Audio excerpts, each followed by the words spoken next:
संदर्भ में crypto currency मतलब का है ना, तो शेयर मार्केट का जुआ कहाना ये जुआ जाके कहाँ बता रहा है मतलब कहाँ धम धमा ऐसे ही। लेकिन आज एक माध्यम से हम मन के जीवा चला जी। अब हमारा अनपढ़ आदमी, कम पढ़े लिखे आदमी, अटका बनना थे तो हम तो कितना बन जाएगा, थोड़ा समझदारी लेके समझ के काम करो, है ना। ये किसान है, आप किसानी का भले नहीं कर रहा है, लेकिन वो एकदम बढ़िया दिमाग लगा करते ना, तो 2 वाला धान उसे कैसे का। और कई जन किसान आप छोड़ देते, बो देते, कहूँ कर देते, कहूँ तक हम बोल रहा और वो तो सारे 10 वाला खड़ी हो जाए, उसने काम कर दो कैसे सर। तो कल हम लोग मेहनत करने लगते, सीखे लगते, जाने लगते हैं ना।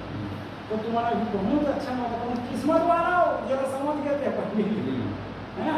अभी तो कुछ नहीं है, धीरे धीरे देखा मैंने पूरा यही आदमी पूरा सब। हाँ, तुम जानत रहो ना, तो तुम्हें मन का है, तुम जानता हो